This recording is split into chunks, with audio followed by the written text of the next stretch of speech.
it all wrong. So anyway, hello everybody. It's very nice for you to be here. I'm absolutely thrilled. So what I'm going to do is that first of all, I'm going to read the poems, and then I'm going to tell you where the poems have led me. So first of all, here's the poems. British Colonial Africa, rethought. How do we begin to unpick the past and build something truer?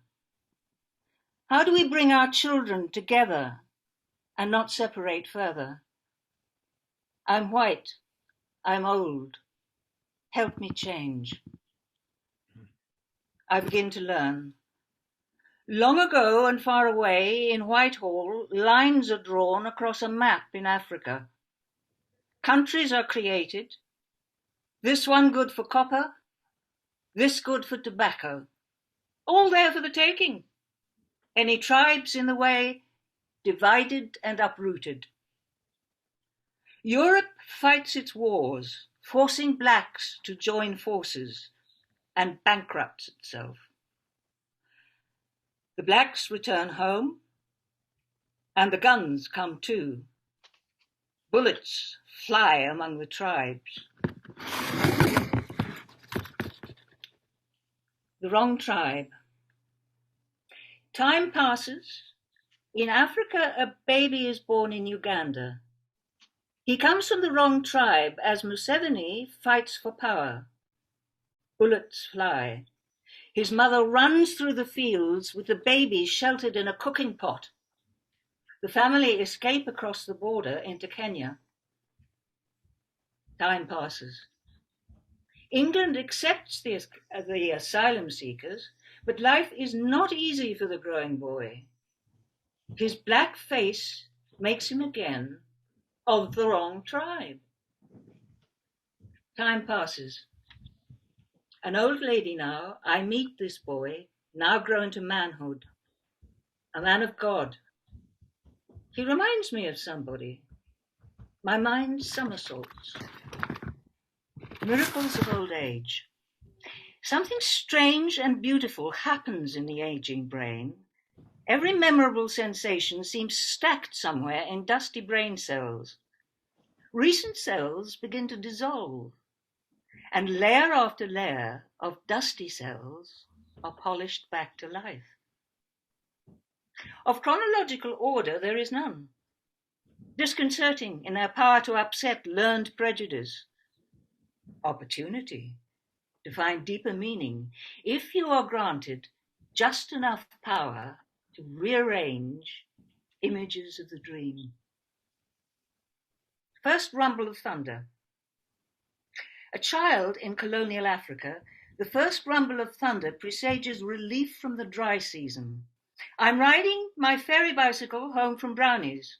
Thick dust at the side of the road will soon turn to thicker mud. Already my wheels are running aground. Out of the heat haze, running, Jemezu appears, tucks me under one arm, the bicycle under the other, heads for home, running. I think I have two daddies, one white and one black. My white father and my black father. He was busy, my white father, being an ambitious colonial, drinking to make his dreams of superiority come true. He was always there, my black father, polishing the veranda shiny red, doing the household chores, holding the ship on course. When father first landed in Africa, James looked after him. Father left and returned. James knocked at his door. Father married and had children. James was still there. Father head of medical services.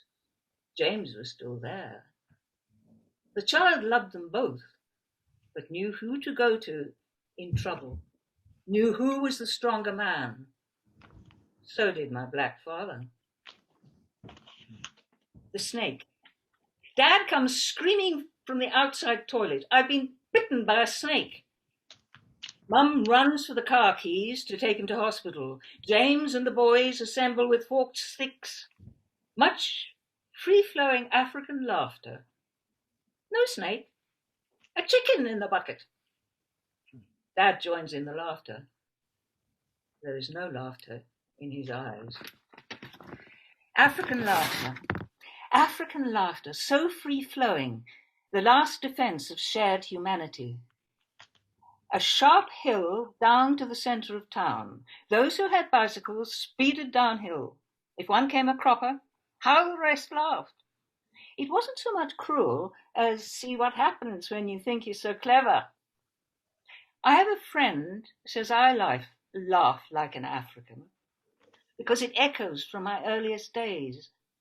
I don't mean disloyalty to my white dad, but I played mud pies with black children in the servants' compound behind our bungalow until I went to school and forbidden to play with them.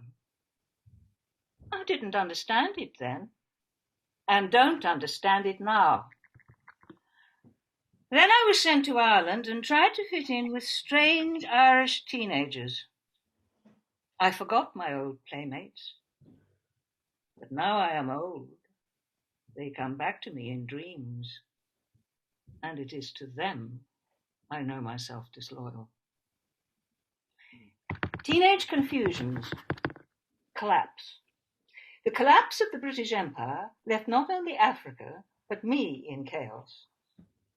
My father died the year before. The governor of Rhodesia wrote to my mother, Barney was a good man, could have been great, if it wasn't for his one fatal flaw. My daddy could have been great. He, my sister, loathed. My brother tried to ignore. My mother kept her silence. Was it only James, his disregarded black servant, saw something in him that kept him loyal till death, whom others had rejected? Is his the final judgment? I never went back to Africa. I never sought James out, though he had written how father died at his desk. And now I am laden with guilt of disloyalty to both my fathers. Once in Dublin. On holiday in Dublin, alone in the garden, Dad told me of a mercy killing he had committed on a white farmer. This man had broken his leg and had no one to care for him, except his black servant in Mau Mau land. Strange thing to confess to your favourite teenage daughter. Perhaps you knew that as an adult she would guess you talked of yourself, and James, the faithful friend, who would be the only one who stayed with you until you drank yourself to death. Once in Africa, hot midday siesta, waiting for the rains to come. Suddenly woken, urgent black father. Donna Jean, wake your mama. Warner drives the car into the storm ditch again. Woke.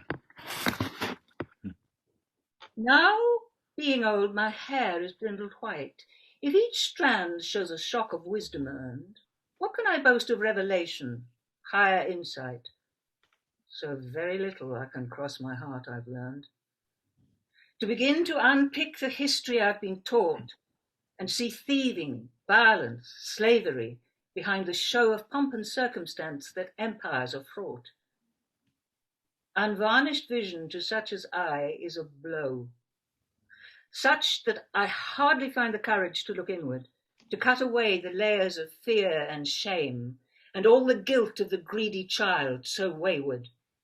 But to find a place, I must press forward, to claim a place to stand, peace to begin the task, to build anew, free from the shackles of the past.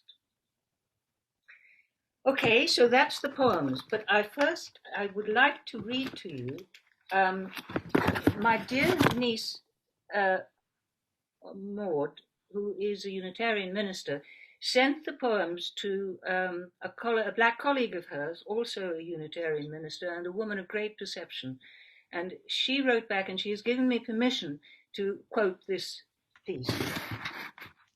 I think it great Jean is writing her reflections because it shows the true cost on both sides caused by the attitude of superiority. She lost 2 fathers because of the dictates of society and felt displaced. Jean symbolizes to me the intention behind the phrase Black Lives Matter, because when one life is discounted, then other lives are affected. Jean's life certainly was affected.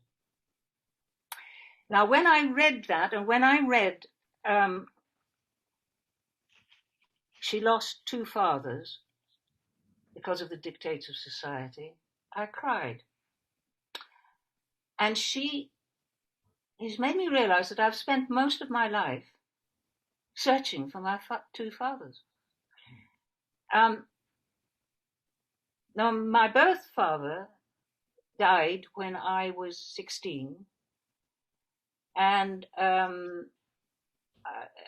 much to everybody's surprise, I won a scholarship to RADA, and I spent the next 15 years acting mostly in provincial rep. In those days, provincial repertory companies were a going concern. There was one practically in every town in Britain.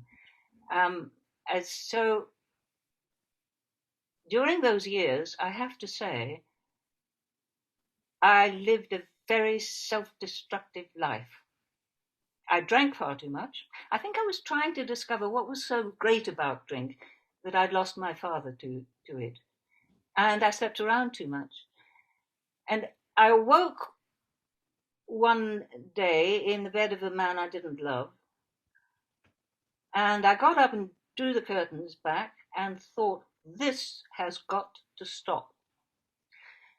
So subsequently, I went to Alcoholics Anonymous, and I learned through them that alcoholism is a disease.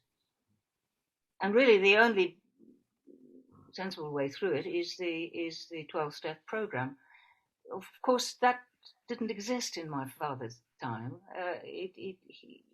All that was done was it was ignored, suppressed.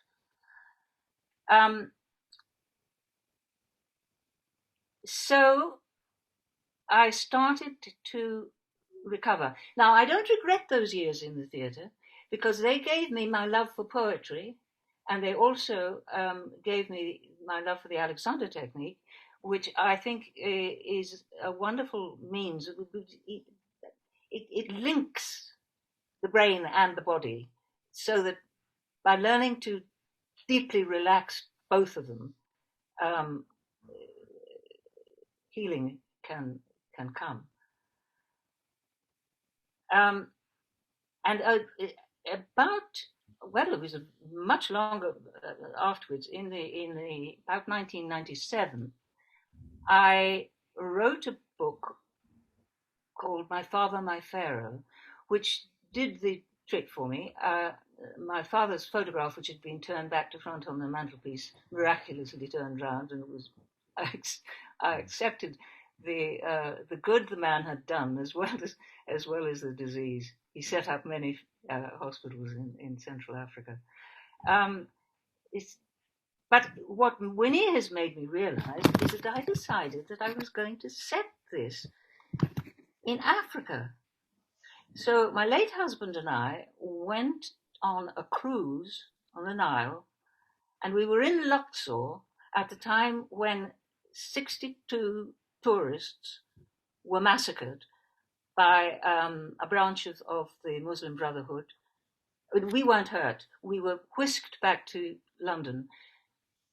But it made me realize how much, and forgive myself for not having gone back to Africa, because of the fear in me of the results of colonialism and what was laughingly called protectorates. So that is why Black Lives Matter has become vitally important to me. It seems to me that the races have got to learn to stop fearing each other and to work together.